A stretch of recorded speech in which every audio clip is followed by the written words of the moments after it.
अस्सलामुअलैकुम। मेरा नाम है अंजुम सुहेल और आप देख रहे हैं यूट्यूब चैनल मुल्क के हालात। पहला तो आप सबको खुशखबरी दे दूं कि बिजली नेपरा ने आज फिर बिजली के रेट 3 रुपये 90 पैसे बढ़ा दिए हैं। जी हाँ, आज फिर चुप चपीते आवाम को आवाज़ दिए बगैर बिजली 3 रुपये 90 पैसे बढ़ा दी गई है। और मीडिया पे आपको आवाज़ नहीं मिलेगी इसकी, क्योंकि मीडिया को इस वक्त इतने इश्तिहारात दिए जा रहे हैं, ख़ासतौर पर अखबारों को, टीवी को, नून लीग वाले अखबारों को ऐड दे रहे हैं, पीपल्स पार्टी वाले टीवी को ऐड दे रहे हैं। मीडिया को चुप कराया जा रहा है कि तुम चुप रहो, तुम पैसे खाते रहो एड्स के। मुल्क के साथ हम जो बेड़ागर्क करें उसके खिलाफ कोई आवाज़ नहीं उठाएगा। और जो एंकर्स 3 4 6 एंकर्स आवाज़ उठा रहे हैं उनके खिलाफ केसेस बनाए जा रहे हैं, उनकी आवाज़ भी दबाने की कोशिश की जा रही है, उनको कॉल्स आ रही हैं चुप रहने की। क्यों? मुल्क 2 महीने में बेड़ागर्क कर दिया।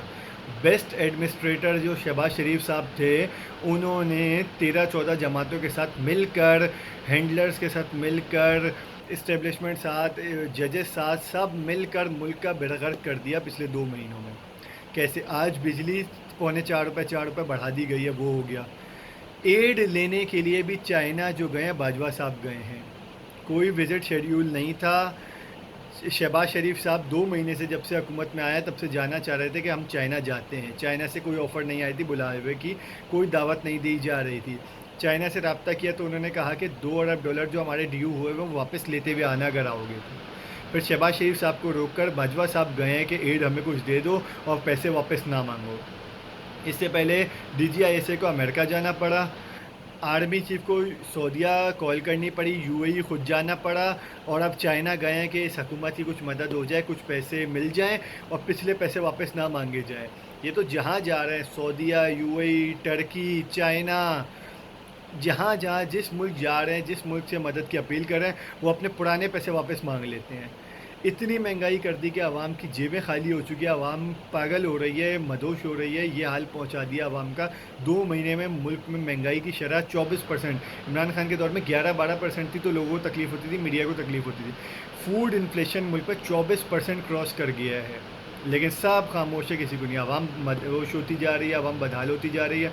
15,000 20,000 25,000 30,000 कमाने वाला इस टाइम किसी काबिल नहीं रहा, कुछ घर का गुजारा किसी का नहीं हो रहा।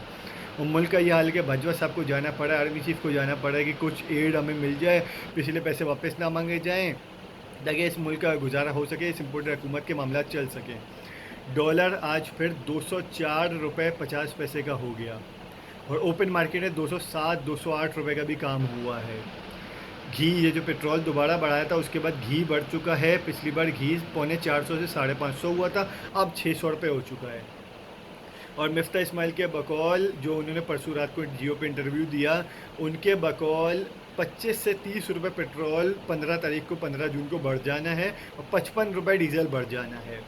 साथ ही उन्होंने एक और इंकशाफ किया कि बिजली अगस्त के महीने में इतनी बिजली के रेट बढ़ेंगे कि लोग होश ठिकाने लोगों के आ जाएगी। ये मिफ्ता इस्माइल साहब के इम्पोर्टेड हुकूमत, बेस्ट एडमिनिस्ट्रेटर और हैंडलर्स और 13 14 जमातों के जो फाइनेंस मिनिस्टर हैं उनके अल्फाज हैं कि बिजली के रेटों में इतना इजाफा होगा कि होश ठिकाने आ जाएंगे। एक्सपोर्ट आपकी बंद हो चुकी है। क्यों? बांग्लादेश और इंडिया को बिजली सस्ती मिल रही है, गैस सस्ती मिल रही है, हमारे लोग कंपटीशन उनसे नहीं कर पा रहे। लाइट्स की लोड शेडिंग इतनी है, डीजल शॉर्ट है, लोड शेडिंग इतनी है कि compete नहीं कर पा रहे, ऑर्डर पूरे नहीं हो रहे, इसलिए एक्सपोर्टर ऑर्डर नहीं ले रहे।